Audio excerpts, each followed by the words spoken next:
Hello, this is Dr. Chad Suma for Contact Apologetics, coming to you from the campus of Central Christian College of the Bible in Mobile, Missouri. Today in this video, we'll be looking at a brief history of archaeology and a description of its methodology to understand how artifacts come to light and how archaeologists come to the conclusions that they do. It is important to understand how these artifacts are found and studied, as many of these artifacts have or have had scholarly debates surrounding them. So in order to understand the debate, one needs to understand how archaeology is done, and how archaeology has been done has changed considerably over the years. Archaeology is the study of old things, from the Greek arche, meaning old, and logos, meaning word or study.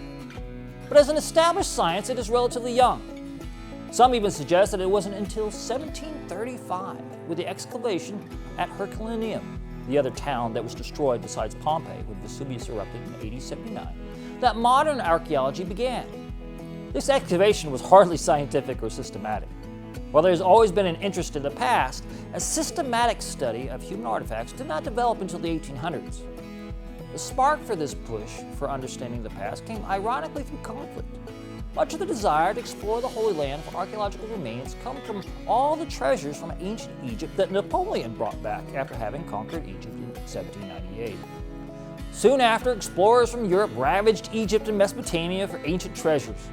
Henry Layard excavated Nineveh in the 1840s and discovered marvelous treasures, winged bulls, and a 1,000 clay tablet library. It was the age of treasure hunting, in which massive trenches would be cut through at sight, and little in the way of careful recording of finds was done. An important reality with archaeology is that once an item is dug up, it cannot be put back, and so its location and all the information concerning it is lost without careful records. It isn't until the excavations at Troy in the 1870s in which the modern science of archaeology begins to develop, with systematic approaches and careful recording of finds. It was here that stratigraphy, the recognition that ancient sites, called tells, were layered, was first understood. Archaeology would take a monumental jump forward in the work of Flinders Petrie in the 1890s. At his excavations in Egypt and Syria-Palestine, Petrie noticed that ancient sites were laid down in layers, and the pottery found in those layers were of a certain style that changed over time. Petrie comes up with the idea of pottery or ceramic typology as a means of assigning dates to finds. But it would be William Foxwell Albright, who's often called the father of biblical archaeology, who really solidified the style changes of pottery through the ages, and much of his work on pottery, though constantly refined, is still used today. It is pottery that is the first means of dating archaeological finds. Here are a couple examples of pottery. There are some broken pieces called sherds, which are called diagnostic pieces in this case. Diagnostic pieces like rims and handles show stylistic features that help us date the pottery and other finds found with it. Once we get to the Persian period, at the end of the Old Testament era, coins or numismatics become a great help in dating, as they often depict rulers that are easy to assign dates for. For example, these two coins here come from two different periods, one of which is very famous, the widow's mite of New Testament fame is one of them. The other coin is from Constantine the Great, who legalized Christianity in the Roman Empire. By the 1950s, archaeology had finally settled on a relatively careful methodology. Instead of deep-cut trenches, though occasionally in certain circumstances they are still used, a grid-like format of typically 5 by 5 meter squares are dug. Each layer of soil, called a locus, is carefully removed by small hand-pick and trowels, and elevations from sea level are taken for the beginning of the locus and the end. The dirt is removed by buckets and sifted for small artifacts like pieces of pottery and bones. Digital photographs are taken of the various loci as well as the bulk, the wall of the square, which gives a cross-section view of the square. In addition, a top-down picture is taken, as there are maybe several loci in view at a time. All this data is recorded, including all the artifacts with each locus, so that in theory the archaeologists could reproduce what the site looked like before it was dug. Today's excavations are highly technical affairs. Ground-penetrating radars look for artifacts before even digging up the soil. Radiometric dating, using carbon isotopes of organic material like seeds, are used.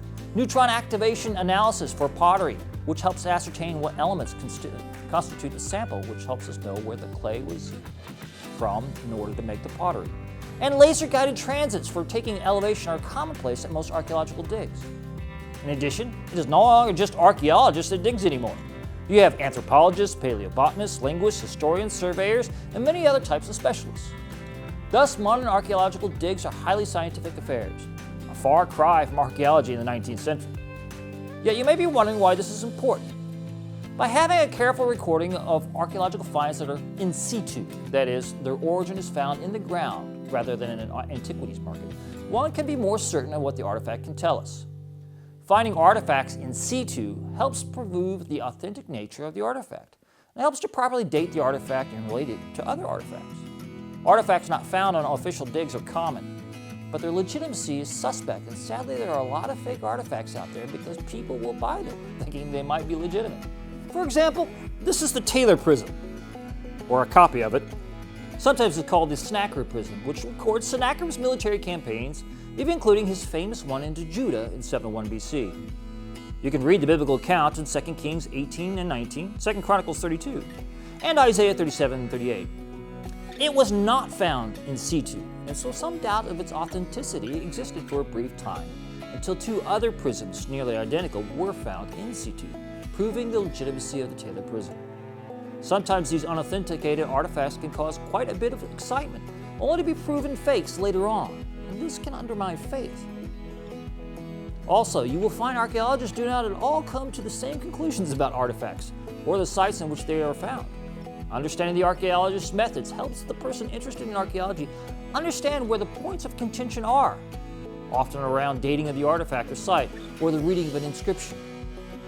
Hopefully this brief introduction to the history and method of archaeology will give you a better appreciation of archaeological discoveries and their relation to the Bible.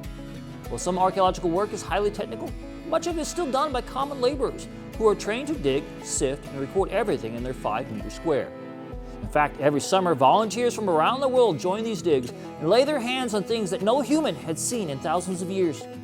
If you're interested in experiencing this for yourself, Biblical Archaeology Review magazine has a yearly dig issue where you can find the information to join a dig and become an mature archaeologist. Once again, I'm Dr. Chad Suma with KPOL and Contact Mission.